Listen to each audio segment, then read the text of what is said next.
5వ అధ్యాయంలో 17, 18, 19 వరకు నేర్చుకున్నామా?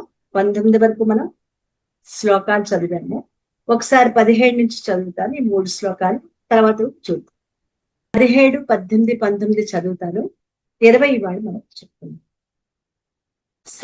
తద్బుద్ధయస్తదాత్మానః తన్నిష్టాస్తత్పరాయణాః గచ్చంత్య పునరావృత్తిం జ్ఞాననిర్ధూత కల్మషాః విద్యా వినయ సంపన్నే బ్రాహ్మణే గవిహస్తిని సునిచైవ స్వపాకే చ పండితాః సమదర్శినః ఇహైవ తైర్జితః సర్గః ఏషాం సామ్యే స్థితం మనః నిర్దోషం హి సమం బ్రహ్మ తస్మాత్ బ్రహ్మణి తే స్థితాః.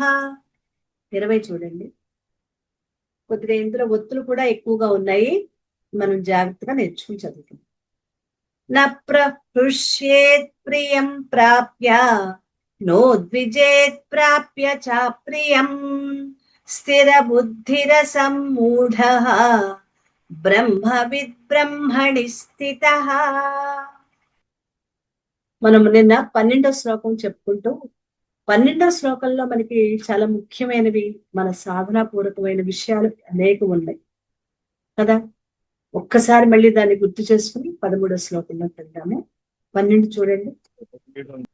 యుక్త కర్మ ఫలం త్యక్త్వా శాంతిమాప్నోతి నైష్టికీం అయుక్త కామకారేణ ఫలే సక్తో నిబధ్యతే. నిష్కామ కర్మయోగి కర్మఫలంపై గల ఆపేక్షను వదిలిపెడితే పరమ శాంతిని పొందుతాడు. కామ్య కర్మలు ఆచరించే వాళ్ళు అంటే నేను చేస్తున్నాను, దీని ఫలితం నాకు రావాలి అని అనుకునే వాళ్ళు కోరికల వల్ల ఆ ఫలం మీద, వచ్చే ఫలితం మీద ఆపేక్షతో సంసారంలో బంధించబడుతున్నారు. కర్మయోగి మోక్షాన్ని వైపు అడుగులు వేస్తుంటే ఫలితం నాకు రావాలని కోరుకున్న వాడు బంధంలో ఇరుక్కుపోతున్నారు. నిష్కామ కర్మయోగి చేసే కర్మల వల్ల ఫలితం ఎదురు చూడకుండా, ఫలితాన్ని ఊహించకుండా, మనస్సును సంక్షోభంలో పెట్టుకోకుండా కర్మలు చేస్తాడు. అప్పుడు అతను పొందే ఫలితం పరమ శాంతి. అలాగే పారమార్థిక శాంతి. పారమార్థికం అనే మాటకి అర్థం పరమాత్మ వైపు తిరిగే మార్గం. పారమార్థికం అంటే పరమాత్మ వైపు తిరిగే మార్గం. మరి ఈ శాంతి ఎలాంటిది? వాళ్ళు పొందే ఈ జ్ఞానయోగులు అంటే ఫలితాన్ని ఆశించకుండా చేసే వాళ్ళ యొక్క ఫలితం, వాళ్ళ శాంతి ఎలాంటిదంటే నైష్టికి అంటే ఆత్మనిష్టలో నిలవడం ద్వారా పొందే శాంతి, పరమశాంతి. ఇంకా వాళ్ళలో ఎటువంటి అలజడులు, ఆలోచనలు ఏమీ ఉండవు, ఉద్రేకాలు, భయం ఏమీ ఉండవు. పరమ శాంతిగా ఉంటారు. పరమాత్మ యందు పొందే శాశ్వత శాంతి పొందుతారు. ఈ శాంతి ఏదో తయారు చేస్తే పరిశ్రమలలోనో లేకపోతే ప్రభుత్వాలు చేసే శాసనాల ద్వారానో మన ఇంట్లో చేసుకునే వంటల ద్వారానో వచ్చే శాంతి కాదు. ఇది మనలో ఏర్పడే పరమశాంతి. ఎవరి మటుకు వాళ్ళకి ఏర్పడే శాంతి. ఒక వ్యక్తి యొక్క మనస్సు కోరికలనే తుఫాను గాలులు కల్లోల పరచకుండా ఉండటమే శాంతి అంటే. కోరికల అలజడి లేకపోవటమే శాంతి. అఖండమైన ఆనందాన్ని కలిగిస్తుంది ఈ శాంతి. మరి ఇది నిజంగా ఎలా కలుగుతుంది అంటే కర్మఫలాన్ని, కర్తృత్వం అంటే నేను చేస్తున్నాను, నా వల్ల ఈ పని అవుతోంది, నేనే చేస్తున్నాను అని బాధ్యతాయుతంగా పదే పదే అనుకోవటం కర్తృత్వం అంటారు. అది విడిచిపెట్టినప్పుడు మనసులో ఒక సమత్వం కలుగుతుంది. దాంతో అజ్ఞాన నిష్ఠతో కూడిన పరమశాంతి అప్పుడు మనకి కలుగుతుంది. మరి ఇలాంటి శాంతిని పొందాలంటే మనమేం వదిలిపెట్టాలి?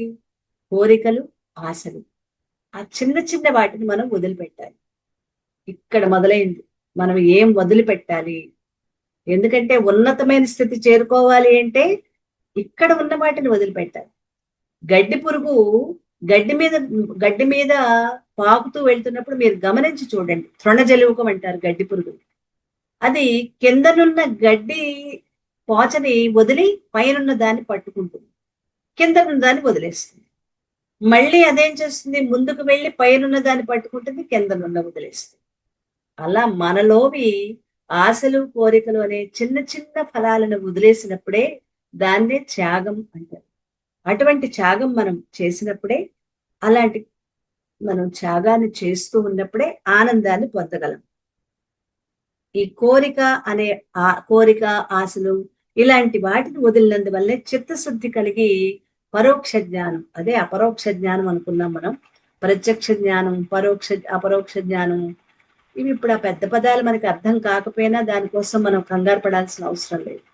అపరోక్ష జ్ఞానం అంటే అనుభూతి వల్ల కలిగే జ్ఞానం. ప్రత్యక్ష జ్ఞానం అంటే గురువుల ద్వారా విని తెలుసుకునే జ్ఞానాన్ని ప్రత్యక్ష జ్ఞానం. అదే అంటున్నాను, ఇవి అర్థం కాకపోయినా పెద్దగా మనకి ఇబ్బంది అయితే ఏం లేదు. ఆ పరోక్ష జ్ఞానం కలిగి ఆ తర్వాత కర్మ సన్యాస రూపంలో ఈ జ్ఞాన నిష్ట వల్ల మోక్ష రూపమైన పరమశాంతి, అదే అఖండమైన ఆనందం, దాన్ని పొందుతాడు. ఇలా శాంతిని పొందే ఉపాయాన్ని చెప్పి కూడా భగవానుడు తృప్తి చెందక ఈ విషయాన్ని వ్యతిరేక పద్ధతిలో చెప్పి మనల్ని ఈ శాంతి మార్గంలో నడిపించడానికి ప్రోత్సహిస్తున్నాడు.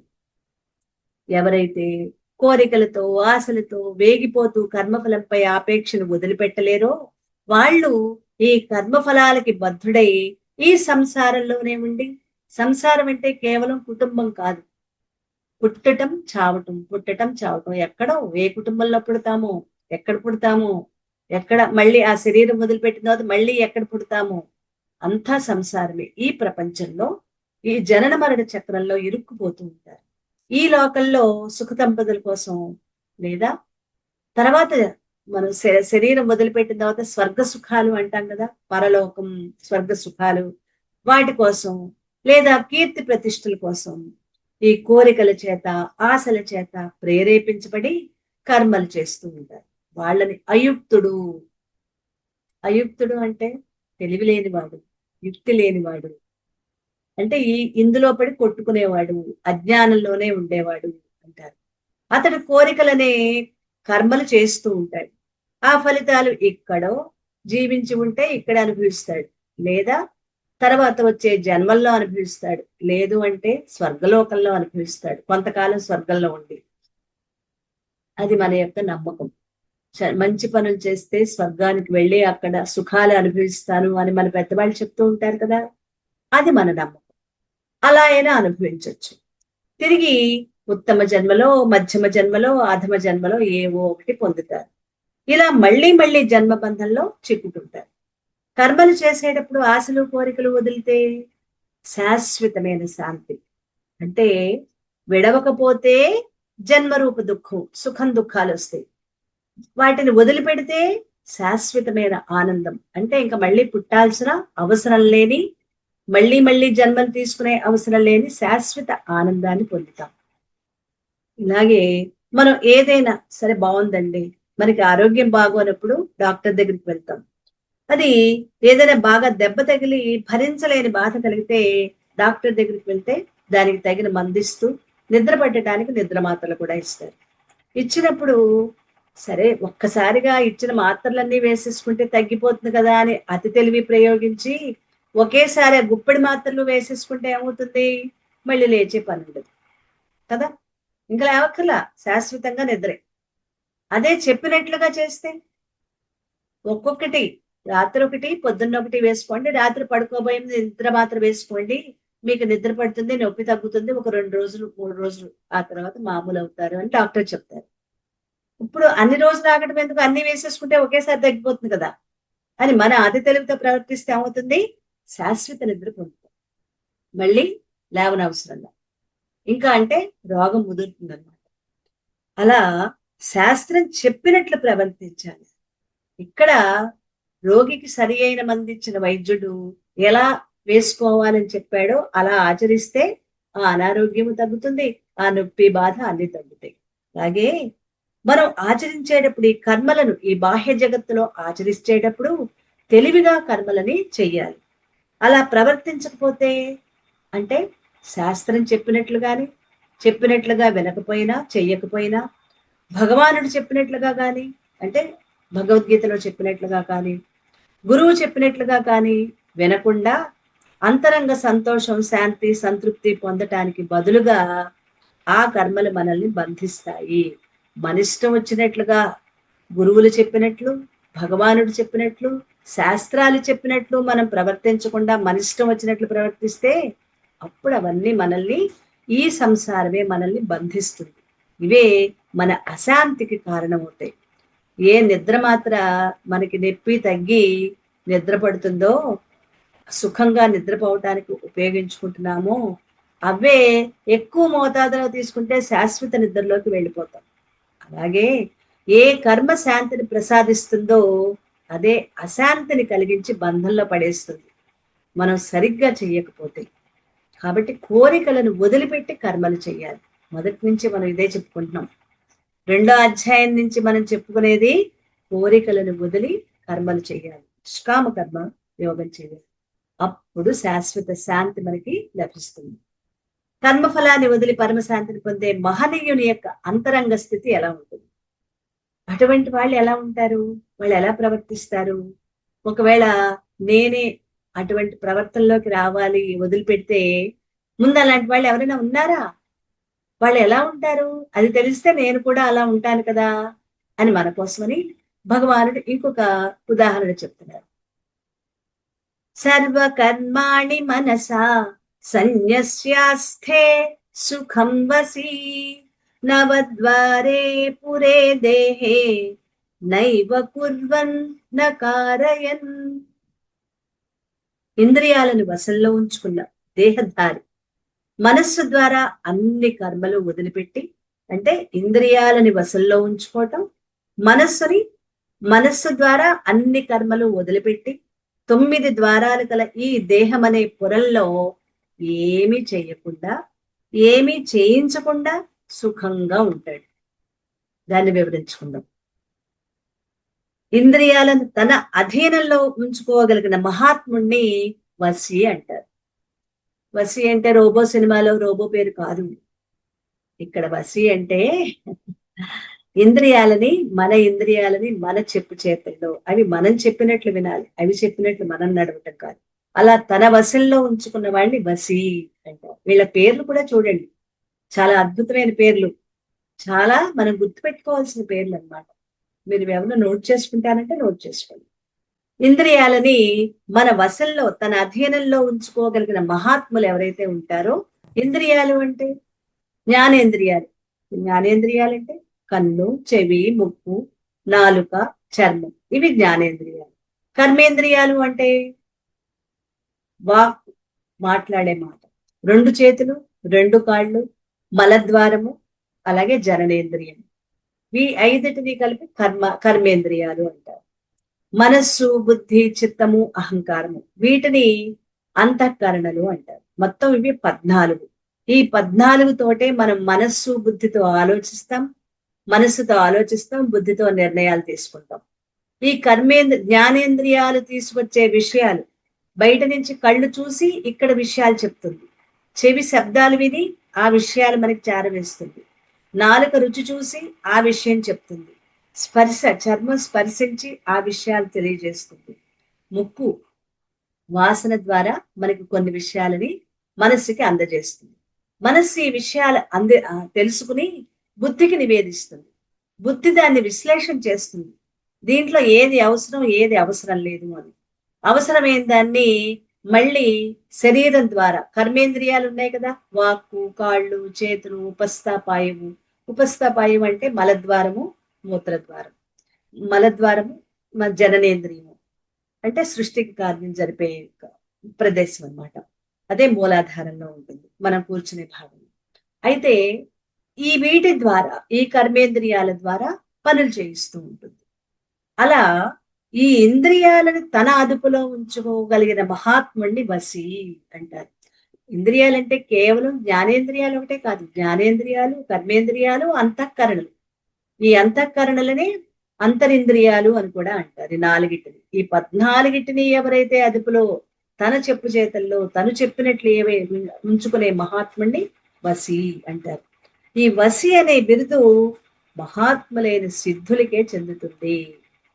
మహాత్ములైన సిద్ధులకే ఇది వర్తిస్తుంది. సాధకుడైతే ఇంద్రియాలని స్వాధీనంలో ఉంచుకోవటానికి ప్రయత్నం చేస్తాడు. ఎందుకంటే ఇంకా సాధనలో ఉన్నాడు, పడుతులేస్తున్నాడు, ఇంకా పూర్తిగా వశంలోకి రాలేదు. అందుకే ఆ సాధన చేసే వాళ్ళని యతి అంటారు. యతి, ఆ సాధనకి చేసే వాళ్ళని యతి. యతి అంటే యత్నశీలుడు, ప్రయత్నం చేస్తున్నాడు. ఇంద్రియాలను తన స్వాధీనంలో ఉంచుకున్న మహాత్ముడు వసి అయితే, అలా సాధన చేసే వశీకరణ అంటే తనని ఇంద్రియాలు తన అదుపులో పెట్టుకోవటానికి సాధన చేసి ఆ ప్రయత్నం చేసే వాళ్ళని యతి. యతి అంటే యత్నశీలుడు అంటారు. సిద్ధుడు ఇంద్రియాలని వశంలో ఉంచుకోవటానికి ఇంకా ప్రయత్నం చేయాల్సిన పని లేదు, ఎందుకంటే ఆల్రెడీ ఆ స్థితికి చేరుకున్నాడు. సిద్ధుడు అంటే ఆ జ్ఞానం పొందినవాడు, ఇంకా ఇంద్రియాలతో ఆయనకి పని లేదు, ఆల్రెడీ ఆయన తన వశంలోనే ఉంచుకున్నాడు. అతడు ఆ స్థితిని దాటిన మహాత్ముడు. అలాంటి మహాత్ముడిని దేహి అంటారు. ఈ పేర్లు కూడా కొత్తగా ఉన్నాయి కదా. అంటే దేహి అనే మాటకి అర్థం ఏంటి అంటే ఆత్మ చైతన్యం. దేహి అంటే దేహం కాదు, అన్ని తన అధీనంలో ఉంచుకున్న సిద్ధుడు. ఆ సిద్ధుణ్ణి, ఆ స్థితికి చేరిన మహాత్ముడిని దేహి. నోట్ చేసుకుంటారు కదా. వసి, యతి, దేహి. అంటే దేహి అనే పదానికి ఇంకొక అర్థం కూడా ఉంది. దేహానికి వేరుగా ఉన్న ఆత్మ, తాను ఆత్మగా ఉండిపోయిన జ్ఞాని. అందుకే ఆయన సిద్ధుడు, కాబట్టి ఆయన దేహి అంటారు. ఎందుకంటే తన ఆత్మ అంటే ఏంటో అనుభూతిలో ఉంటాడు ఆయన. మనం ఇంకా వింటున్నాం, నేర్చుకుంటున్నాం, తెలుసుకుంటున్నాం. అంటే చెప్పాలి అంటే ఒక రకమైన సాధకులం. మనం కూడా వీటిని వశంలో ఉంచుకోవటానికి అనేక రకాల సాక్షి భావన సాధన, ఇంకా అనేక రకాల సాధనలు మనం చేస్తూ మన కోరికలు వదిలిపెట్టడానికి, అందరిలో ఉన్న పరమాత్మను నేనే అనుకుంటూ సాధన చేయటం, ఇది చేస్తోంది నేను చూస్తున్నాను అనుకోవటం, నిరంతరం పరమాత్మకి ఏది చేసినా సమర్పణ చేయటం, శరణాగతి పొందటం, ఇలాంటి సాధనల ద్వారా మనం సాధకులే యత్నశీలు. మనం కూడా మన ఇంద్రియాలను స్వాధీనంలో ఉంచుకోవటానికి అనేక సాధనలు చేస్తున్నాం. కాబట్టి యత్నశీలురం అంటే ప్రయత్నం చేసేవాళ్ళం. అందుకే వాళ్ళని యతి అంటారు. యతి, ముని, వీళ్ళందరూ సాధకులు. ముని అంటే మననశీలు. ఎవరైతే ఈ ఆత్మజ్ఞానాన్ని శ్రవణం చేస్తారో, వింటారో, శ్రవణం అంటే వింటారు, మననం మళ్ళీ మళ్ళీ గుర్తు చేసుకుంటారో, తన అనుభవంలోకి తెచ్చుకోవడానికి తన నిత్య నైమిత్తిక కర్మలలో, అంటే తను ప్రతిరోజు చేసే కర్మలలో దాన్ని కలుపుకుని సాధనాపూర్వకంగా చేస్తాడో అది నిధిధ్యాసనం. ఇంద్రియాలను వశీకరణలో ఉంచుకున్న సిద్ధుడు వసి. ఆ సిద్ధుడే తాను ఆత్మగా తెలుసుకున్న సిద్ధుడు దేహి. దేహి అంటే రెండు రకాలు ఉన్నాయి. ఒకటి లక్ష్యార్థం దేహి అంటే తాను ఆత్మస్థితిలో ఉన్నవాడు అని అర్థం. దేహి అంటే ఆత్మ చైతన్యం. ఇది దేహం, ఈ దేహానికి ఆధారంగా అసలు ఆధారం ఎవరు అంటే ఆత్మ చైతన్యం. ఆత్మ చైతన్యాన్ని దేహి అని కూడా రెండో అర్థంలో చెప్తారు. ఇక్కడ రెండు అర్థాలు. ఇలా దేహానికి వేరుగా ఉన్న ఆత్మని తెలుసుకున్నవాడు, అంటే దేహం వేరు నేను వేరు, దేహమే నేనని మనం అనుకుంటున్నాం, కానీ నేను అంటే ఆత్మ చైతన్యాన్ని. ఈ ఆత్మ చైతన్యం ఈ దేహాన్ని తెచ్చుకుంది, తన పరికరం అనమాట. ఇది ఒక పరికరంలా తెచ్చుకుని, దీన్నే ఉపాధి అని కూడా అంటారు. ఇది తెచ్చుకుని దీంతో తను అనుభవాలు పొందుతూ నేను ఆత్మ చైతన్యాన్ని అనే అనుభూతిలో రావాలి అంటే దేహం ఉండాలి. అందుకని ఇప్పటికీ కోటాను కోట్ల దేహాలు తెచ్చుకున్నాం, ఆత్మ మారట్లా, దేహాలు మాత్రమే మారుతున్నాయి. ఇన్ని దేహాలు మారుతున్నా, ఇన్నిసార్లు పుట్టి చనిపోతున్నా నేను ఆత్మని అని తెలుసుకోలేకపోయాను. ఇప్పుడు మనకి నేను ఆత్మని, నేను దేహం కాదు అని మొదటిసారి విన్నప్పుడు మనకి అవగాహన కాదు, కానీ అలా వినగా తెలుసుకోగా లోతుకి వెళ్ళో కలదు కూడా మనకి అవగాహన అవుతుంది. ఇప్పుడే మనకి దేహం అంటేను నేను కనిపిస్తోంది కదా, ఇది ఎందుకు కాదు, ఇక్కడ మనల్ని మనం అలా ప్రశ్నించుకోవటానికి అక్కడ ప్రశ్నించుకుంటాం, కానీ జవాబులు అయితే రావు. వినగా వినగా తెలుసుకోగా దాని మీద మనం సాధన చేయగా అప్పుడు నేను తెచ్చుకున్నది ఈ దేహము ఎప్పటికీ ఉండేది, నాకు అసలు పుట్టుక లేదు, నేను ఎప్పుడూ ఉంటాను, నాకు మరణం లేదు. అటువంటి ఆత్మ చైతన్యాన్ని, పరమాత్మని ఇది నేను తెచ్చుకున్నది, ఇది పోతూ ఉంటుంది, దీన్ని మళ్ళీ ఇంకో కొత్తది తెచ్చుకుంటూ ఉంటాను, ఇది కొన్నాళ్ళు ఉంటుంది, ఇది పోతుంది అని మనకి అప్పుడు అర్థం. దాన్ని ఈ దేహి అంటే ఆత్మ చైతన్యం. దేహాన్ని ధరించిన వాడు ఎవరైనా దేహాన్ని ధరించటం అంటే ఆత్మ చైతన్యం తానకు ఉపాధిగా తెచ్చుకుంది దేహాన్ని. తెచ్చుకున్నది ఎవరు? ఆధారం ఎవరు? పరమాత్మ. అదే ఆత్మ చైతన్యం. ఈ ఆత్మ చైతన్యాన్ని దేహి అంటారు. అలాంటప్పుడు అజ్ఞాని కూడా దేహే కదండి. వాళ్ళు నేను జ్ఞానిని అంటే నేను ఆత్మ చైతన్యం అని తెలియకపోయినా అతను కూడా దేహి. తెలిసినా తెలియకపోయినా అందరిలో ఉన్న ఆత్మ చైతన్యం దేహి. దేహి అంటే అర్థమైందా? అందరిలో ఉన్న ఆత్మ చైతన్యమే దేహి అంటే. దేహి అంటే దేహం కాదు, దేహం వేరు, దేహి వేరు. జాగ్రత్తగా అవగాహన చేసుకోండి. దేహం అంటే కంటికి కనిపించేది, దేహి కంటికి కనిపించని ఆత్మ చైతన్యం. ఓకే. అజ్ఞాని తాను దేహం కన్నా వేరుగా ఈ దేహంలో ఉన్న ఆత్మని అని తెలియదు. అజ్ఞానికి తెలియదు, గ్రహించని వాడు. తాను దేహాన్ని మాత్రమే ఇదే నేను అని భావించేవాడు. దేహం ఇంట్లో ఉంటే నేను ఇంట్లో ఉన్నాను అంటాడు, బస్సులో ఉంటే నేను బస్సులో ఉన్నాను, అలాగే కుర్చీలో కూర్చుంటే నేను కుర్చీలో కూర్చున్నాను అంటే ఈ దేహమే నేను అని అనుకుంటాడు. కానీ జ్ఞాని అంటే ఆత్మజ్ఞాని, ఇందాక సిద్ధుడు వసి చెప్పుకున్నాం కదా, వాళ్ళ ఉద్దేశం ఎలా ఉంటుంది? ఈ దేహంలో ఉన్న ఆత్మని నేను అనుకుంటాడు తప్ప ఈ శరీరం నేను అని అనుకోడు. అందుకే ఈ దేహం ఇంట్లో ఉన్నా, బస్సులో ఉన్నా, కుర్చీలో కూర్చున్నా, ఇందాకటి ఉదాహరణగా ఈ దేహంలో ఉన్నాను. నేను ఎక్కడున్నాను? ఇంట్లో ఉన్నాను, బస్సులో ఉన్నాను, లేకపోతే బయట తిరుగుతున్నాను, ఇక్కడ కూర్చొని రాసుకుంటున్నాను, ఇలా అనుకోడు ఆత్మజ్ఞాని. నేను ఈ దేహంలో ఉన్నాను, ఈ దేహంలోనే ఉన్నానా నేను? అంతటా ఉన్నది నేనే, సర్వత్రా ఉన్నది కూడా నేనే. ఈ దేహంలోనూ ఉన్నాను, సర్వత్రా ఉన్నది కూడా నేనే, సర్వత్రా ఉన్న పరమాత్మ చైతన్యం నేనే అని భావించేవాడు ఆత్మజ్ఞాని. అతనే జీవన్ముక్తుడు, జ్ఞాని, సిద్ధుడు. ఒక బాటసారి ప్రయాణం చేస్తూ, దీనికి ఒక ఉదాహరణ చూద్దాం. ఒక బాటసారి ఇప్పుడంటే ఊళ్ళు వెళ్తున్నాం వస్తున్నాం, బస్సులు, చక్కగా మనకి వెహికల్స్ చాలా ఉన్నాయి. ఒకప్పుడు చాలా దూరం నడిచే వెళ్ళేవారు, ఇంకా బళ్ళు కట్టుకుని వెళ్ళేవారు, ఇంకా బాగా ఉన్నవాళ్ళు గుర్రాల మీదో వెళ్ళేవారు. అలా పూర్వకాలం ఒకప్పుడు అనమాట. బాటసార్లు ఎక్కువగా నడిచే ప్రయాణం చేసి పగలల్లా నడిచేవారు. సాయంత్రం అయ్యేప్పటికి ఏదో ఒక ఊరు చేరితే అక్కడ ప్రతి ఇంచుమించుగా దగ్గరగా సత్రం అనేవి ఉండేవి. అంటే రాత్రి బస చేయటానికి, ఉండిపోవటానికి. రాత్రి అక్కడ ఉండిపోయి తెల్లవారి మళ్ళీ బయలుదేరేవారు. అలా ఒక బాటసారి ప్రయాణం చేస్తూ సత్రంలో బస చేసినప్పుడు అతను అనుకుంటాడా దీన్ని ఎలా బాగు చేద్దామని. ఆ సత్రం ఆ రోజు రాత్రికే పడుకుని వెళ్ళిపోవాలి. పడుకుని అవును ఈ సత్రాన్ని నేను ఎలా బాగు చేద్దాం, ఏం కడదాం, గోడకి సున్నాలు వేద్దామా, ఇంకా దీన్ని డెవలప్ చేద్దామా, దీన్ని ఎలా వృద్ధి చేద్దాం, ఏం కొత్త పథకాలు పెడదాము అని ఆలోచిస్తాడా? అతను ఉండేది ఆ రాత్రికి మాత్రమే. అతను అలాంటి ఆలోచనలు అసలు చెయ్యడు. ఎందుకు చెయ్యడు? కాసేపే ఉంటాను ఇందులో, రాత్రికి కాసేపు పడుకుంటే తెల్లారి వెళ్ళిపోతారు. అందుకు ఇటువంటి ఆలోచనలేవి అతను చెయ్యడు కదా, తెల్లవారుగానే వెళ్ళిపోతాడు.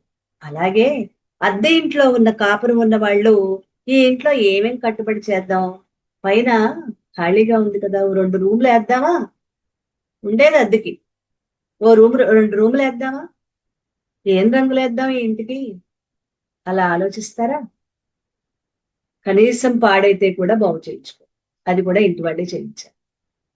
మరి అలా ఉన్నంతకాలం అద్దె చెల్లించి అవసరం తీరిపోయిన తర్వాత ఇంకొక ఇంటికి, లేదా తనకి సరిపోవట్లేదు ఇల్లు అనుకున్నప్పుడు ఇంకొక ఇంటికి వెళ్ళిపోతారు. అంతే తప్ప ఆ ఇంటిని బాగు చేద్దామని ఉండరు కదా. దాన్ని చెయ్యరు కదా, దానికి రంగులు వేయటం కానీ, పైన ఏమో ఖాళీగా ఉంది కాబట్టి 2 రూములు వేయటం కానీ, ఇంకా అటువంటి ఆ ఇంటికి ఏమీ చెయ్యరు అద్దెకున్న వాళ్ళు. అలాగే జ్ఞాని అంటే నేను ఆత్మని అని తెలుసుకుని ఆత్మానుభూతి చెందినవాడు జ్ఞాని. ఇక్కడ జ్ఞాని అనే మాటను ఎలా అర్థం చేసుకోవాలి? నేను ఆత్మ చైతన్యాన్ని కానీ దేహం కాదు, ఇది నేను తెచ్చుకున్నది అని అనుభవపూర్వకంగా తెలుసుకున్నవాడే జ్ఞాని. అలాంటి జ్ఞానైన వాడు ఈ శరీరాన్ని అద్దె కొంపలా భావిస్తాడు, అద్దె ఇల్లులాగా. ఈ అద్దెంటికి నేనేం చేయాలి? నేనేం చేయక్కర్లేదు, ఇది నేను కొద్ది కాలం ఉండటానికే ఇల్లు ఉంది అని భావించేవాడు. ప్రారంధం పూర్తి కాగానే దాన్ని వదిలి వెళ్ళిపోతాడు. ఇంకా ఈ ఇంటి గురించి, అంటే ఈ దేహం గురించి ఎప్పటికీ ఆలోచించదు. రమణ మహర్షి దగ్గరికి ఒక భక్తుడు వచ్చాడు. వచ్చి ఆటో రిక్షా తీసుకొచ్చి అంటారు, స్వామి మీరు ఒక్కసారి ఈ బండిలో కూర్చోండి, మా ఇంటికి తీసుకువెళ్తాను. ఈ బండిలో కూర్చుని ఆటో రిక్షా అదే తీసుకొచ్చి ఆయన అంటారు, ఒకసారి బండిలో కూర్చోండి, మా ఇంటికి వద్దురు కానీ మిమ్మల్ని తీసుకెళ్దాం అనుకుంటున్నాను అని. దానికి మహర్షి అంటారు, నేను ఇప్పుడు బండిలోనే కూర్చున్నాను కదా, ఈ బండికి ఇంకో బండి ఎందుకు అయ్యా? నేనున్నదే ఓ బండిలో, మళ్ళీ ఈ బండికి ఇంకో బండి ఎందుకు? ఆయన దృష్టిలో బండి అంటే దేహం. ఈ దేహానికి ఇంకో దేహం ఎందుకు, అది ఇంకొక బండి ఎందుకు? నేనున్నదే ఓ బండిలో ఉన్నాను, దీనికి మళ్ళీ బండా? అంటే ఆత్మవేత్తలైన జ్ఞానులకి ఈ దేహం ఒక బండి లాంటిది, అంటే కాసేపు ఉండి దిగిపోయేది అని వాళ్ళ భావం అన్నమాట. కానీ మనము ఈ దేహమే నేనుగా భావిస్తాం.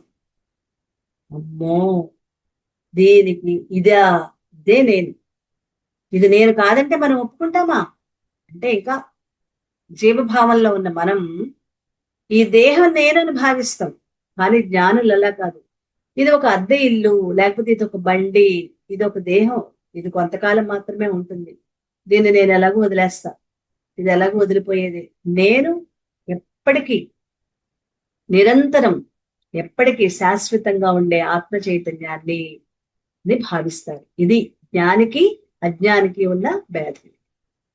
అలాంటి ఆత్మజ్ఞాని నేను దేహాన్ని కాదు, దేహిని. ఇక్కడ దేహి అంటే అర్థమైందా? దేహి అంటే ఆత్మ చైతన్యం. దేహిని అనే భావంతో ఉన్న మహాత్ముడు మనస్సు ద్వారా సర్వ కర్మలు సన్యసిస్తాడు. అసలు కర్మలు చేసేదే, ఈ కర్మలన్నీ వేటితో ఆలోచిస్తాం? మనస్సుతో ఆలోచిస్తాం. మనస్సు ముఖ్యం ఇక్కడ. మనస్సుతో ఆలోచించి చేస్తూ ఉంటాం. అందుకని మనస్సులో వీటన్నిటినీ సన్యసిస్తాడు, వదిలిపెట్టేస్తాడు. కర్మలను శరీరం ద్వారా సన్యసించటం కుదరదు. ముందు మనసులో సన్యసించటం అంటే ఆసక్తిని తొలగించుకోవటం. కర్మలు చేయకుండా వదిలేయటం కాదు, కర్మలు చేస్తాం, వాటి పట్ల ఉన్న ఆసక్తిని వదులుకోవటం. నువ్వు చేసే పని నువ్వు చేస్తావు, దాని పట్ల కోరికలు ఆసక్తులు వదులుకుని నిష్కామంగా చేస్తావు. అది సన్యసించటం.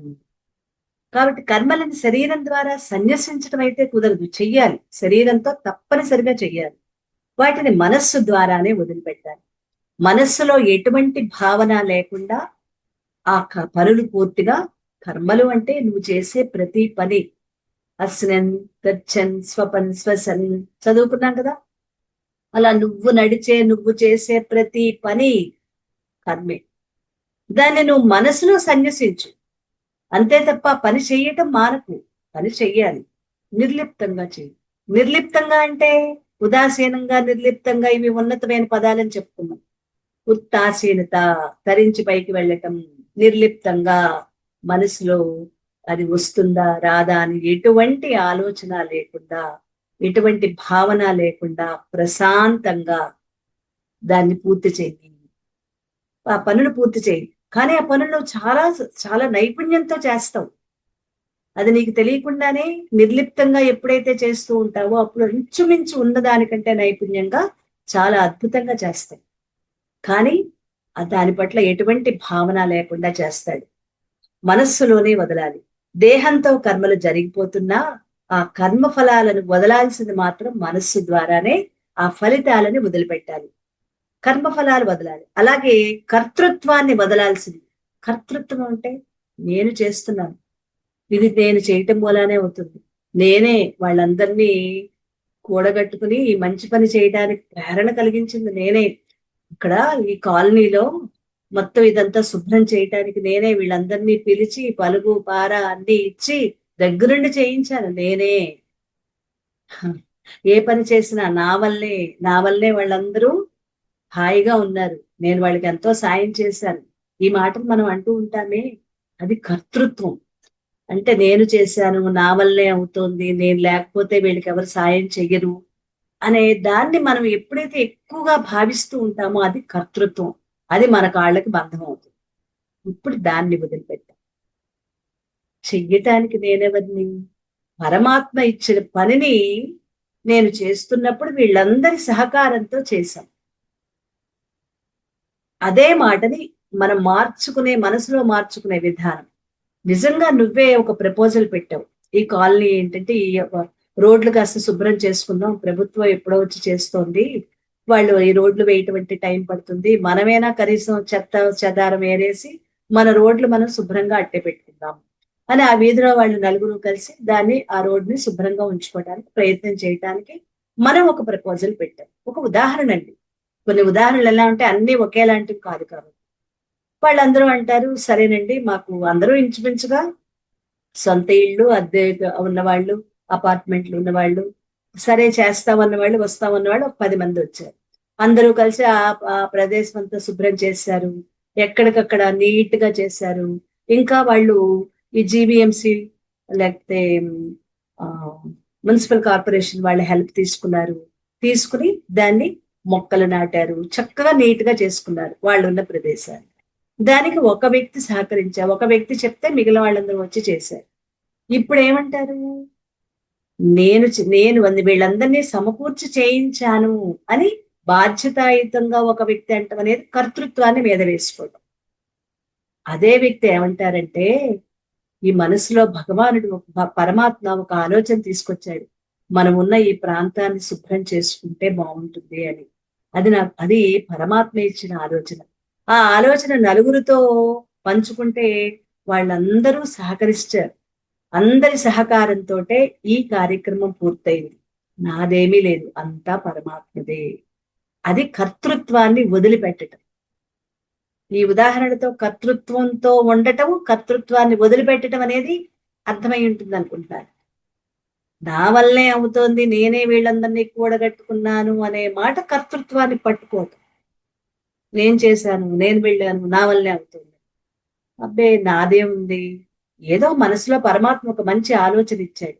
ఆ ఆలోచన ఈ వీధిలో ఉన్న నలుగురితో పంచుకుంటే వాళ్ళు పరమాత్మ స్వరూపులే కదా, వాళ్ళు పరమాత్మలే కదా, అందుకు వాళ్ళేంటి సహకరించారు. కాబట్టి పరమాత్మ అనుగ్రహంతో ఇంత గొప్ప కార్యం పూర్తయింది. ఇది కూడా పరమాత్మకే సమర్పణ చేస్తుంది. దీని ఫలితం అది కర్తృత్వాన్ని వదిలిపెట్టడం. ఇది నిష్కామ కర్మయోగము. అలా కర్తృత్వాన్ని వదలాలి. కర్మలు చేస్తున్నా అలా కర్తృత్వాన్ని వదిలిపెట్టి కర్మలు చేస్తున్నా అతను ఏమీ చెయ్యని వాడే. ఎందుకు? ఆ కర్మ యొక్క ఫలితం అతని ఖాతాలోకి వెళ్ళట్లా, ఖాతా క్లోజ్ అయిపోతుంది. ఎందుకంటే లేకపోతే మనం చేసే ప్రతి పని తీసుకెళ్లి సంచితంలో పడిపోతూ ఉంటుంది. కొన్ని ఇక్కడ అనుభవిస్తాం, కొన్ని సంచితంలోకి వెళ్ళిపోతాయి. సంచితం మూటలోకి వెళ్ళిపోయిందా మళ్ళీ జన్మలోకి అవి అనుభవించాలి.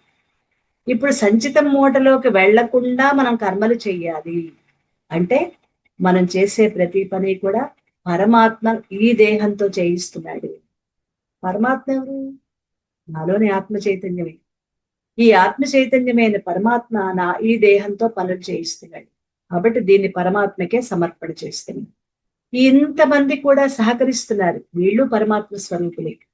కాబట్టి వీళ్ళందరి సహకారంతో ఈ పని అయింది. నాదైతే ఏమీ లేదు.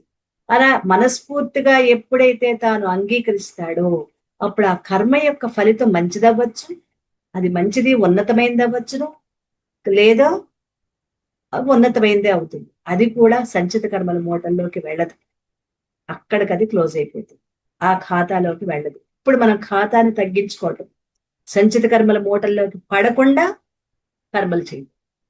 అదే కదా మనం ఇక్కడ నేర్చుకునేది. ఏ పని చేసినా సంచిత కర్మల్లోకి వెళ్ళిపోకుండా అక్కడికి అది క్లోజ్ అయిపోయి అందులోకి వెళ్లకుండా ఆ పని అక్కడికి అయిపోతుంది. ఆ కర్మఫలాలు పరమాత్మ ఖాతాలోకి వెళ్ళిపోవాలి, మన ఖాతాలోకి మాత్రం వద్దు. ఇది మన మోటో. అలా తన కర్తృత్వాన్ని వదిలి కర్మలు చేస్తున్నా అతను చెయ్యని వాడే. అట్టి నిగ్రహపరుడు. నిగ్రహపరుడు, నిగ్రహం అంటే ఇది గొప్ప పదం. నిగ్రహం అంటే ఏది చేస్తున్నా, ఏది ఏ పని చేస్తున్నా, ఏది చేస్తున్నా మనసులోకి తెచ్చుకోకుండా పరమాత్మకి సమర్పణ చేయటం, ఇది నిగ్రహం. ఈ పదాలండి ఇప్పటి వరకు మనం వాడుతున్నాం.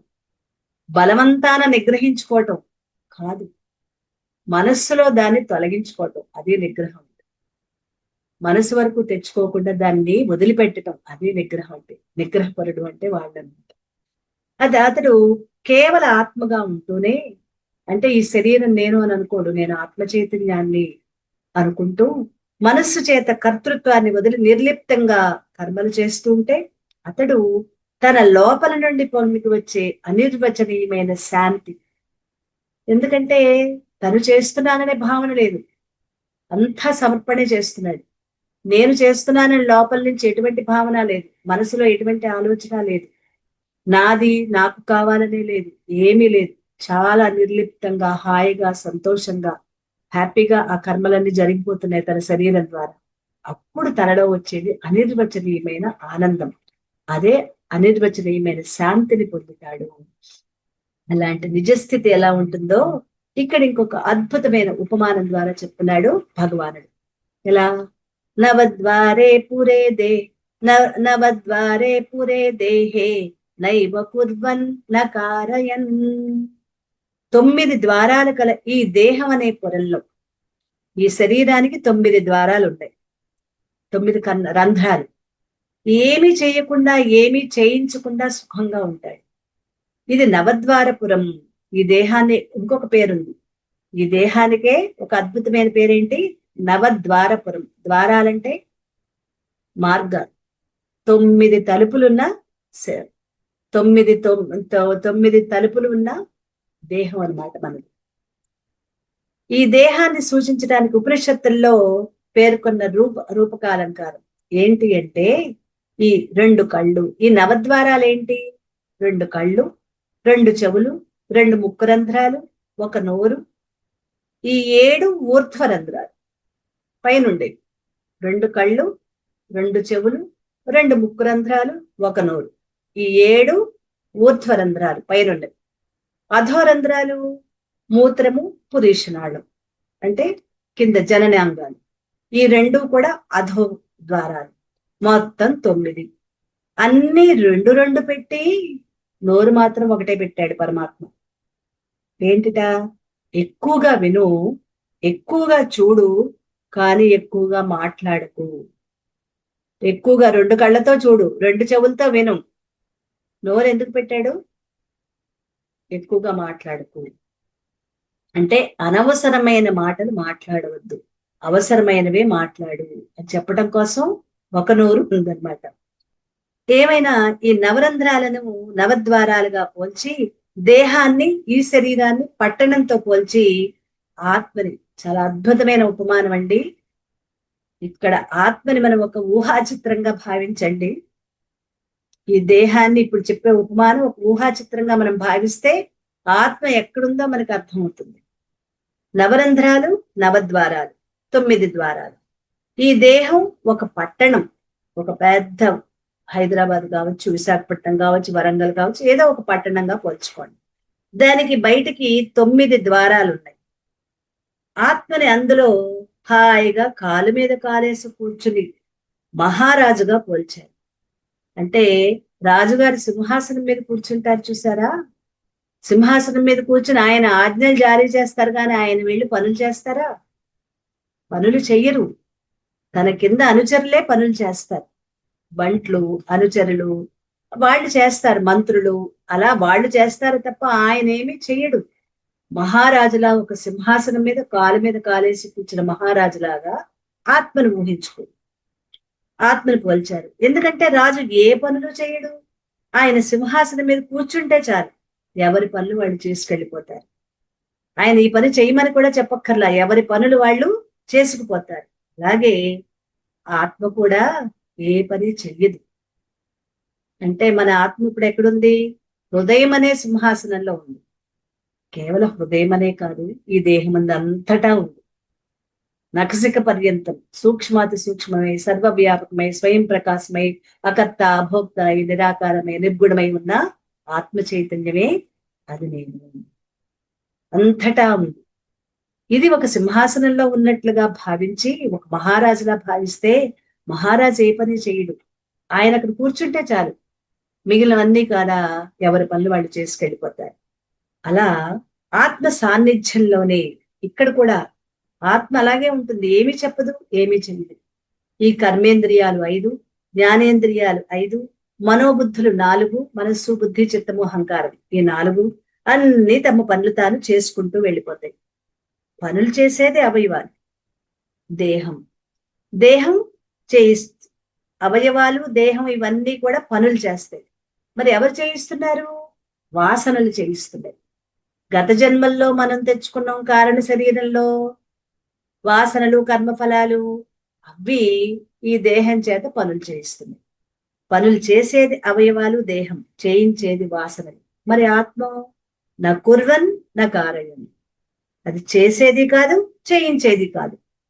ఆత్మ ఏమీ చేయదు. కొన్ని చేయిస్తుందా? చేయించదు కూడా చేయించదు.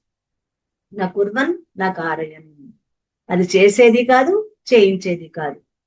అంటే ఇలా చెప్పుకుంటే ఇంకొక ఉదాహరణ చెప్పుకుందాం. అది కరెంటు లాగా శక్తినిచ్చి ఊరుకుంటుంది. కరెంట్ ఏం చేస్తుంది? ఇంటికి కరెంట్ కనెక్షన్ పెట్టిన తర్వాత దాని నుంచి వైర్లు తీసుకుని ఒక్కొక్క దానికి ఒక్కొక్క రూమ్ లో లైట్లు, ఫ్యాన్లు, ఇంకా అవసరమైన ఏసీకి అవసరమైనవి, ఇంకా మనకు అవసరమైన ఫ్రిడ్జ్ పాయింట్స్, టీవీ పాయింట్స్ అన్ని పెట్టించుకుంటాం కదా. వాషింగ్ మిషన్కి ఒక పాయింట్, అలా ప్రతిదీ అన్ని పాయింట్స్ పెట్టించుకుంటాం. ఒక కరెంట్ కనెక్షన్. ఈ కరెంట్ ఏమైనా చేస్తోందా? అది వెలుగుతోందా? అది చల్లబరుస్తోందా? అది మాట్లాడుతోందా? అది నీళ్ళని వేడి చేస్తోందా? అదేమి చేయదే. అది కేవలంగా కరెంట్ ఉంటుంది. ఆ పరికరాలలోకి వెళ్ళి ఆ పరికరాలు చేస్తుంది. ఫ్రిడ్జ్లోకి వెళ్తే చల్లబరుస్తుంది, అదే టీవీలోకి వస్తే మాట్లాడుతుంది, అదే ఫ్యాన్లోకి వెళ్తే చల్లని గాలిని ఇస్తుంది, లైట్లోకి వెళ్తే ప్రకాశాన్ని ఇస్తుంది, వెలుగునిస్తుంది. అలా కరెంట్ ఏమీ చెయ్యదు.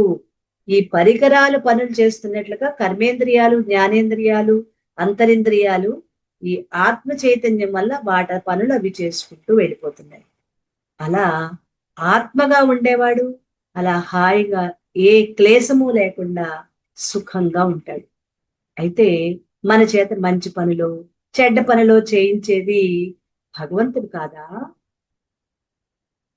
ఇప్పుడు మనకు ఆ సందేహం అన్నమాట.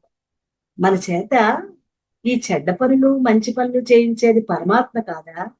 మనకి కష్టాలు సుఖాలు కలిగించేది భగవంతుడు కాదా? మనం అన్ని భగవంతుడి మీద నెట్టేస్తాం కదా. మరి నిజమేమిటి? నా చేత ఎందుకు ఈ కష్టమైన పనులు చేయిస్తున్నాడు? తప్పు పనులు నా చేత ఎందుకు చేయిస్తాడు? ఎందుకు అబద్ధాలు ఆడిస్తున్నాడు? నాకెందుకు ఇది కష్టాలు తెచ్చిపెట్టాడు? ఇవన్నీ భగవంతుడే కదా తెచ్చేది. దీనికి కారణం పరమాత్మే కదా. ఇది మనందరి యొక్క సందేహం. దీనికి 14వ శ్లోకం చూద్దాం. న కర్తృత్వం న కర్మాణి లోకస్య సృజతి ప్రభుః న కర్మ ఫల సంయోగం స్వభావస్తు ప్రవర్తతే. భగవంతుడు ఈ లోకంలోని ప్రాణులకి కర్తృత్వాన్ని కానీ కర్మలను కానీ కర్మఫలంతో సంబంధాన్ని కానీ తను సృష్టించలేదు. జన్మాంతర సంస్కారాలే ఆ కర్తృత్వాదులకి కారణం. అంటే ఎవరి స్వభావం వాళ్ళకి కారణం.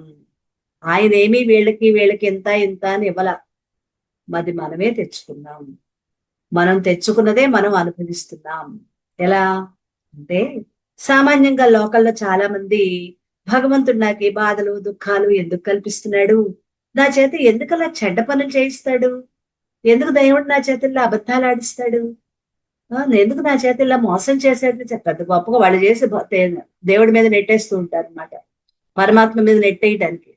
ఎందుకు దేవుడు నా చేత ఎంత చెడ్డ పనులు చేయిస్తాడు? దేవుడు అందరినీ బాగానే చూస్తాడు, నా దగ్గరికి వచ్చేప్పటికే పక్షపాతం. అది అందరి ఆలోచన. అసలు నాకు ఈ నికృష్ట జన్మని ఎందుకు ఇచ్చాడు, ఎందుకు ఇలా కుంటివాడిగా గుడ్డివాడిగా పుట్టించాడు, నేను ఇన్ని పూజలు చేస్తున్నానే అసలు ఆయనకు వినిపించట్లేదా, ఇంత అరుస్తున్నాను కదా నా మొర ఆలకించడా, ఇలా ప్రశ్నలు వేస్తూ ఉంటారు. సామాన్యంగా మనం ఇవన్నీ వింటూ ఉంటాం. ఒకప్పుడు మనం కూడా అన్నాం, ఇప్పుడు వింటున్నాం, ఒకప్పుడు అన్నాం కదండి. రంగా ఆలోచిస్తే మనం కూడా ఒకప్పుడు ఇలాంటి మాటలు మాట్లాడిన వాళ్ళమే. ఇప్పుడు మాట్లాడం, ఇప్పుడు మనకు అర్థమవుతుంది కాబట్టి ఈ మాటలు మనం మాట్లాడాం. మరి కొందరు నాకిన్ని కష్టాలు కలిగించే దేవుణ్ణి, నా మొర అస్సలు వినని దేవుణ్ణి నేనెందుకు పూజించాలి అని ప్రశ్నిస్తూ ఉంటారు.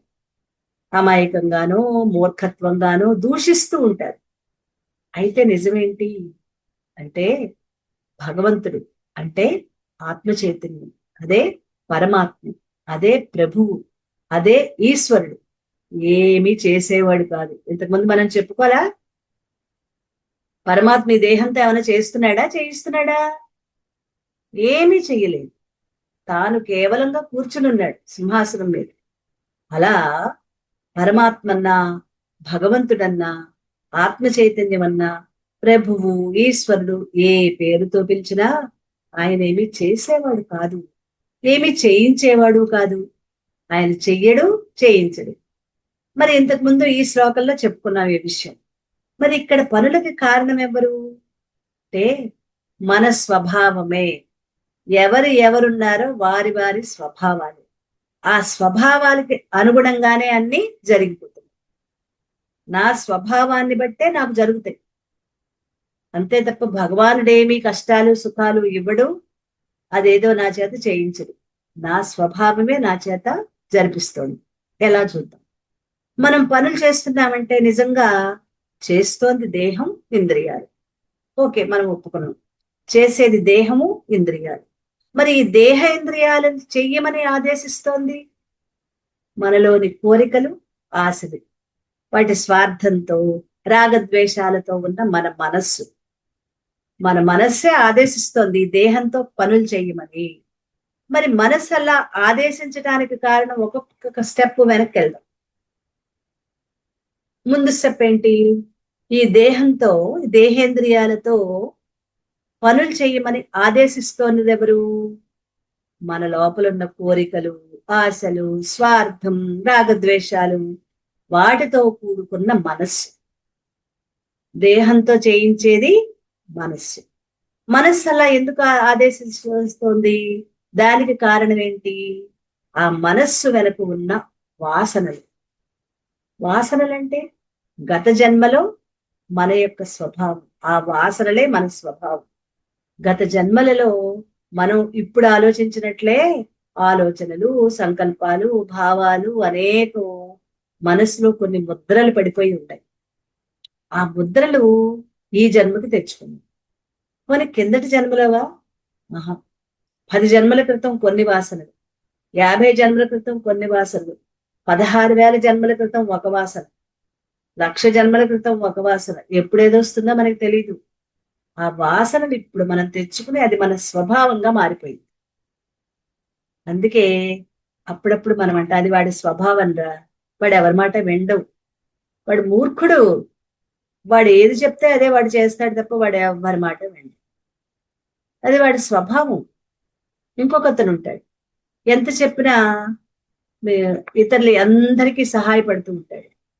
వాళ్ళు మంచి వాళ్ళు అవ్వచ్చు, చెడ్డవాళ్ళు అవ్వచ్చు, ప్రతి ఒక్కళ్ళకి తనకు తోచినంత సాయం చేస్తాడు, మంచిగా మాట్లాడతాడు, బాగోగులు అడుగుతూ ఉంటాడు, చాలా సౌమ్యంగా ఉంటాడు, అతన్ని అందరూ ఇష్టపడుతుంటారు. అది అతని స్వభావం. ఆ స్వభావం ఎలా వచ్చింది, ఇతనికి మొండితనం, ఒకతనికి మొండితనం అనేది ఒక స్వభావం అయితే ఇంకొకతనికి మంచితనం అనేది ఒక స్వభావం అయింది. ఎలా వచ్చాయి ఇవన్నీ, గత జన్మలలో వాళ్ళ వాసనలు ఇప్పుడు వాళ్ళ స్వభావంగా వచ్చాయి. ఎవరి వాసన, వాసన అంటే స్మెల్ కాదండి, వాసన అంటే గత జన్మలలోని ఆలోచనలు, సంకల్పాలు, భావాలు ముద్రలు పడిపోయి ఉంటాయి. ఆ ముద్రలు ఈ జన్మకి తెచ్చుకున్నాం, అవి మనకి వాసనగా మన స్వభావంగా మారాయి. ఈ వాసనలు ఎలా వచ్చాయి, పూర్వ జన్మలలో ఇంతకు ముందు జన్మలలో మనం చేసిన సంకల్పాలు, ఆలోచనలు. మరి ఆ సంకల్పాలు, ఆలోచనలు అప్పుడు నెరవేరలేదు. అప్పుడు చేశాం, కానీ అప్పుడు నెరవేరల. అవి ముద్ర పడిపోయింది మన మనస్సులో. అవి వాసనలుగా ముద్రపడి ఈ జన్మలో ప్రేరణ ఇవ్వడానికి సిద్ధంగా వచ్చాయి. ఆ వాసనలతో ఏర్పడే స్వభావమే మనల్ని ఆయా కర్మలని ప్రోత్సహిస్తోంది. లోపల నుంచి ప్రేరణ కలుగజేస్తుంది, ఈ పని చెయ్యి, ఇప్పుడు వెళ్ళకు, అక్కడికి వెళ్దామని మనం రెడీ అవుతుంటే లోపల నుంచి వస్తుంది, ఇప్పుడు వెళ్ళొద్దులే, తర్వాత చూద్దాం, ఆగిపోతాం. అక్కడ పనుంది, కానీ లోపల నుంచి ప్రేరణ ఏమొస్తుంది? నో చెప్పేసింది. లోపల నుంచి నో అనే ప్రేరణ వచ్చింది, మనం వెళ్ళి. ఒకవేళ వెళ్దామని ఉద్దేశం లేదు, లోపల నుంచి అక్కడికి వెళ్ళు, వాళ్ళు వెళ్తున్నారు, వాళ్ళతో పాటు నువ్వు కూడా వెళ్ళు, నీకు అక్కడ పని అయిపోతుంది, నీకు కూడా పని ఉంది కదా అని లోపల నుంచి ఎవరో మనిషి కూర్చొని చెప్తున్నట్లుగా ఒక ప్రేరణ కలుగుతూ ఉంటుంది చూడండి మనలో. అనుకోకుండా వెళ్ళిపోతూ ఉంటాం. ఆ వెళ్ళిపోయినప్పుడు కూడా మనకి పనులు అవుతూ ఉంటాయి. అది లోపల నుంచే ప్రేరణ. ఎక్కడి నుంచి వచ్చింది? ఆ లోపల వాసనలే ఆ ప్రేరణని కలుగజేస్తుంది. గత జన్మ వాసన. ఇప్పుడు ప్రేరణ అంటే అర్థమైంది కదా, వాసనలు అంటే అర్థమయ్యాయి కదా. ఆ ప్రేరణలు ఇవ్వడానికి సిద్ధంగా ఉంటాయి. ఆ వాసనతో ఏర్పడ్డ స్వభావమే మనల్ని ఆయా కర్మలు ప్రోత్సహిస్తుంది. అంటే మన స్వభావమే మన చేత పనులు చేయిస్తుంది. అంతేగాని ఇందులో భగవంతుడు గాని, ఆత్మ చైతన్యం గాని ఇవేమి వేలు పెట్టట్లా. పరమాత్మ నీ నెత్తి మీద కూర్చుని వెళ్ళు వెళ్ళు, వద్దు వద్దు అనట్లా. గత జన్మలో నువ్వు తెచ్చుకున్న వాసనలే ఇప్పుడు నిన్ను ప్రేరణ కలుగజేసి నీ చేత ఆ కార్యాలు, ఆ పనులు చేయిస్తున్నాయి. అంటే భగవంతుడు ఈ మంచి పని చెయ్యమని గాని, ఈ చెడ్డ పని చేసి చెడు పొమ్మనమని గాని ఎవరిని ప్రోత్సహించటం లేదు. ఆయా కర్మల ఫలితాన్ని అనుభవించమని చెప్పేవి ఆత్మ కాదు. దాన్ని అనుభవించని చెప్పేది కూడా ఆత్మ అయితే కాదు. మరైతే ఆత్మ పని ఏమిటి? మరి ఆత్మ లోపల కూర్చుని ఏం చేస్తుంది? ఏమి చెయ్యదు. అది కేవలంగా అకర్తగా, అభోక్తగా ఉంటుంది. అకర్త ఏమి చేయదు, అభోక్త ఏమి అనుభవించదు, కేవలంగా ఉంటుంది. అయితే ఆత్మ చైతన్యం, ఆత్మ యొక్క చైతన్యంతోటే వాసనలు కదులుతున్నాయి. లోపల వాసనలు ఎలా కదులుతున్నాయి? ఆత్మ చైతన్యం వల్లే. ఆత్మ చైతన్యం వల్లనే ఈ వాసనలు అనేవి కదులుతున్నాయి, ప్రేరణలు ఇస్తున్నాయి. వాటి ప్రేరణతోనే మనస్సు ఆదేశించడానికి ఈ ఆత్మ చైతన్యం ఆధారం. లోపల వాసనలు, ప్రేరణలు ఇవ్వటం, అవి కదలటం ఆత్మ చైతన్యం నుంచి గ్రహించి అది మనసుకి చెప్తుంది. ఈ మనస్సు దేహానికి ఆయా కర్మలు చేయమని చెప్తుంది. ఇదంతా ఆత్మ చైతన్యం లోపల ఉండి కేవలంగా ఉండటం వల్లే ఇవన్నీ పనులు చేస్తున్నాయి. రాజుగారు కుర్చీలో కూర్చుంటే సేవకులు వాళ్ళ వాళ్ళ పనులు ఎలా చేసుకుంటూ వెళ్ళిపోతారో అలా ఆత్మ చైతన్యం అలా ఉంటుంది. దాని నుంచి చైతన్యాన్ని ఇవి తీసుకుని, ఆ శక్తిని తీసుకుని ఇవన్నీ వాటి వాటి పనులన్నీ చేస్తున్నాయి. అలాగే ఇక్కడ పనులు చేయటానికి కూడా జడమైన దేహానికి చైతన్యాన్ని ఇచ్చేది కూడా ఆత్మే. మామూలుగా అయితే ఇవేవి కదలికలు లేవు వీటిలో, దీనికి చైతన్యాన్ని ఇచ్చేది కూడా ఆత్మే. ఆత్మ అంటే ఆత్మ చైతన్యం. లైట్ వెలుగుతూ కాంతినిస్తోంది, ఫ్యాన్ తిరుగుతూ గాలినిస్తోంది. అంటే దానికి కారణం లైట్ లోను, ఫ్యాన్ లోను అలాంటి ఏర్పాటు ఉండటం వల్ల. మరి కాకపోతే ఆ పరికరాలకు శక్తి మాత్రం ఎక్కడి నుంచి వచ్చింది? కరెంట్ ఇస్తుంది. కరెంటుని ఆత్మతోటి, పరికరాలని ఈ దేహము, ఇంద్రియాలు, మనస్సు, బుద్ధితో పోలిస్తే మనకి బాగా అర్థం. కరెంట్ ఏమీ చెయ్యదు, కరెంటు కేవలంగా లోపల అలా ఉంటుంది. దాని నుంచి శక్తి తీసుకుని ఈ పరికరాలు అవి పనిచేస్తుంది. ఒక్కొక్క పరికరం ఒక్కొక్క పని చేస్తుంది. అన్ని పరికరాలు ఒకే పని చేయదు కదా. టీవీ, ఫ్యాను, ఫ్రిడ్జ్, లైట్ అన్ని వెలిగిపోతున్నాయా? అన్ని ప్రకాశాన్ని ఇస్తున్నాయా? కాదు. దాని పని వాషింగ్ మిషన్ కానీ, రేడియో కానీ, టీవీ కానీ, లైట్ కానీ, ఫ్యాన్ కానీ, ఏసీ కానీ, మన ఇంట్లో చాలా ఉన్నాయి వీటి ఐటమ్స్ అనేవి. మరి అన్ని ఒకే పని చేస్తున్నాయా? ఒక్కొక్కటి ఒక్కొక్క పని చేస్తుంది.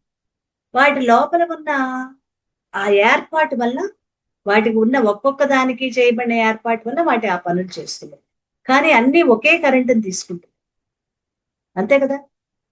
అలాగే ఈ దేహంలోని అవయవాలు కూడా జ్ఞానేంద్రియాలు, కర్మేంద్రియాలు, అంతఃకరణలు, ఈ వాసనలు, ప్రేరణలు ఇవన్నీ కూడా ఆత్మ చైతన్యం నుంచి తీసుకునే ఇవన్నీ పనిచేస్తుంది. ఇప్పుడు కరెంటుకి పరికరాలకి, ఆత్మ చైతన్యానికి, మన దేహం పనిచేయటానికి ఈ రెండిటికి పోలిక అవగాహన అయిందా? అర్థమైందా? ఈ ఉదాహరణ అయితే మనకి చక్కగా అర్థం. ఓకే. అలాగే ఆత్మ చైతన్యం దాని సాన్నిధ్యం వల్లే దేహ మనోబుద్ధులు, దేహేంద్రియాలు, మనస్సు, బుద్ధి అనే పరికరాలు పనిచేస్తూ వాటి పనులు చేస్తున్నాయి.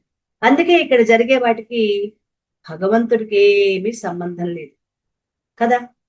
వాళ్ళ స్వభావాలు ఎలా ఉంటే, ఎలా జరగాలో, ఏం జరగాలో వాటిని బట్టి జరిగిపోతూ ఉంటాయి. ఇందులో ఆత్మకి పాపపుణ్యాల గురించి కానీ, మంచి చెడ్డల ప్రసక్తి కానీ, ఆత్మ చైతన్యానికి ఎటువంటి దానికి అక్కడ ప్రసక్తి అనేది దానికి లేదు. ఈ మన స్వభావాన్ని బట్టే ఆత్మ చైతన్యం నుంచి తీసుకుని ఆ పనులు చేస్తున్నాయి. వాసనలు, మన లోపల వాసనలు ప్రేరణ కలుగజేస్తూ, ఆ ప్రేరణ కూడా ఆత్మ చైతన్యం తీసుకుంటూ మనస్సుకి అందిస్తే, ఆ మనస్సు దేహానికి చెప్పి మనస్సు బుద్ధి రకరకాల ఆలోచనలు చేసి, వాటిలోని కోరికలతో రకరకాల ఆలోచన చేసి, ఈ కర్మేంద్రియాలకు, జ్ఞానేంద్రియాలు తెచ్చిన విషయాలు సేకరించి కర్మేంద్రియాలకు పని చెప్తే, ఈ చేతులు, కాళ్ళు, నోరు ఇవన్నీ కూడా పనిచేస్తాయి. ఇందులో భగవంతుడి ప్రసక్తే ఉంది. ఆయన చేయించాడా? ఆయన చేయించాడు. ఆయనకి ఎటువంటి సంబంధము లేదు. అందుకని ఇప్పటి నుంచి దేవుణ్ణి తిట్టుకోవటం తిట్టుకుందా మానేద్దాం? మానేయాలి. మనిషి తనకి సుఖం కావాలంటాడు. ఎవరైనా తన సుఖానికి అడ్డుపడితే తిప్పి కొడతాడు. ఇది అతని స్వభావం. పురుగును చూడగానే బల్లి ఎంత వేగంగా వెళ్ళి గబుక్కను పట్టేసుకుంటుంది, దాని నోట కరుచుకుంటుంది. అది దాని స్వభావం. మరి నిప్పుకో, కాల్చే స్వభావం. నీ చెయ్యి నిప్పు దగ్గరికి వెళ్తే కాలుతుంది. భగవంతుడు మాత్రం నీ చేత నిప్పులో పెట్టమని చెప్పాడా? కరెంటులో పెట్టి కరెంటు షాక్ కొట్టుకోమని చెప్పాడా? నువ్వు నిప్పులో పెట్టు, కాలుతుంది, గబగబా వెళ్ళు అని చెప్పామని భగవంతుడు చెప్పాడా? అది నీ లోపల ఉన్న ప్రేరణలను బట్టి నీకు జరుగుతోంది తప్ప ఇక్కడ భగవంతుడు ఇదేమీ లేదు. నీ చేతును నిప్పులో పెట్టమని లేదు, కరెంటుకి షాక్ ఇచ్చే స్వభావం ఉంది, నిన్ను ముట్టుకోమని భగవంతుడు చెప్పడు. కరెంటు షాక్ కొడుతుంది తెలుసు మనకి, వెళ్ళి గబుక్కును ముట్టుకున్నామంటే దేవుడు ఏమిటో అలా ముట్టుకోమని చెప్పాడు, నేను ముట్టుకున్నాను, షాక్ కొట్టింది. ఇది మన యొక్క నెపం అన్నమాట. దేవుడు చెప్పాడా నువ్వు వెళ్ళి కరెంటు ముట్టుకోమని? ఎన్ని నెపాలు వేస్తామండి మనం. కానీ ముట్టుకుంటే షాక్ తగ్గుతుంది. ఇలా అన్ని వాళ్ళ యొక్క స్వభావాల వల్లే జరిగిపోతున్నాయి. నీ స్వభావాన్ని నువ్వు మార్చుకోకుండా భగవంతుడిని కారణం చేసి దూషిస్తే ఏ ప్రయోజనం ఉండదు. ఈ స్వభావం జన్మాంతర సంస్కారాల వల్ల ఏర్పడుతుంది. నీ స్వభావాన్ని మార్చుకోవచ్చు. నా స్వభావం ఏంటో నేను తెలుసుకుంటే దాన్ని నేను మార్చుకోవడానికి సిద్ధంగా ఉన్నాను. అది తెలుసుకోవాలి, మనం తెలుసుకోవాలి. దీన్ని బట్టి మనం తెలుసుకోవాల్సిన నీతి ఏంటి? భగవంతుడు నాకు గతి కల్పించాడని ఏడవకూడదు, దిగులు పడకూడదు. మనం చేసిన కర్మలు, ఆలోచనలే మనకి గతి పట్టించాయి అని మనం తెలుసుకోవాలి. ఈ జన్మలో అవి కాకపోవచ్చు, గత జన్మలో అయినా కర్మలు చేయటానికి మనకి స్వాతంత్రం ఉంది. మనకి మంచి గతి కావాలన్నా, సుఖాలు శుభాలు మనకి కలగాలన్నా, దానికి తగిన మంచి కర్మలు చేయటానికి మనం సిద్ధం కావాలి. దానికి తగినట్లుగా మనం సిద్ధపడాలి. మంచిని చేస్తే సుఖాలు, చెడ్డ పనులు చేస్తే దుఃఖాలు తప్పకుండా వస్తాయి, తప్పదు.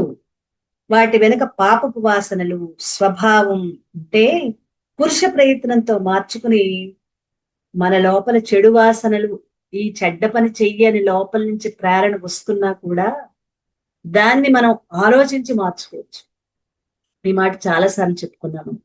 వాడిని చూస్తే నాకు కోపం వచ్చేస్తుంది, వెళ్ళి వాడిని టప్ప బాధే, వీలైతే కర్రొచ్చుకుని కాలో చేయి విరపటే అని లోపల నుంచి ఆ పాపపు పని చెయ్యమని వస్తుంది. నువ్వు నిగ్రహించుకుని ఇప్పుడు వాడిని చెతకొడితే వాడికి దెబ్బ తగులుతుంది. రేపు పొద్దున్న వాడికి ఏమైనా రక్తం వచ్చే కాలో చేయి విరితే నన్ను తీసుకెళ్ళి పోలీసులు జైల్లో పడేస్తారు. ఇప్పుడు నాకు అది అవసరమా? వాడు పాపాన్ని పడిపోతాడు. పోన్లే, ఏదో నాకేదో ఇబ్బంది పెట్టాడు వాడు, నేను వాడిని క్షమించి వదిలేస్తున్నాను. ఇప్పుడు చూడండి ఆ పాపపు వాసన ఏమైంది?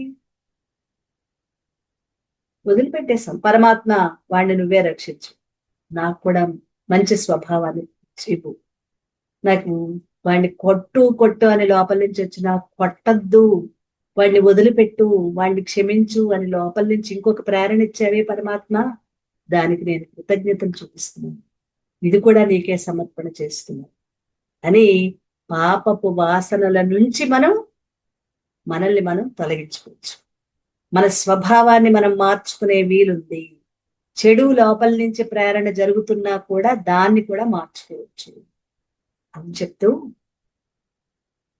అంతే తప్ప భగవంతుడి మీద నెపం వేసి దూషించటం మూర్ఖత్వం అవుతుంది. కర్మ ఫలాలు మార్చుకోలేం, కానీ వాసనలు మనం మార్చుకోగలం. మన స్వభావం, వాసనలు మనం మార్చుకోవచ్చు. ఇలాగే అన్నమాట. భగవంతుడు అకర్త, అభోక్త, ఏం చేసేవాడు కాదు, ఏమి అనుభవించేవాడు కాదు. అయితే వేదాలలో, శాస్త్రాలలో భగవంతుడు చేయించేవాడు, జీవుడు చేసేవాడు అంటారు కదండి. మరి మనం చేసే పాపపుణ్యాలతో భగవంతుడికి ఏ సంబంధం లేదా? మన ప్రశ్న అండి. మధ్యలో మనకి ప్రశ్నలు వస్తూ ఉంటాయి, మీకు రావేమో, అవి కూడా ఇక్కడే వస్తున్నాయి. మనం చేసేవాడితో పరమాత్మకి ఏ సంబంధం లేదా అంటే, జీవుడి పాపపుణ్యాలతో భగవంతుడికి ఏ సంబంధం లేదా? ఇది ఈ ప్రశ్నకి జవాబు మనం శనివారం చెప్పుకుందాం.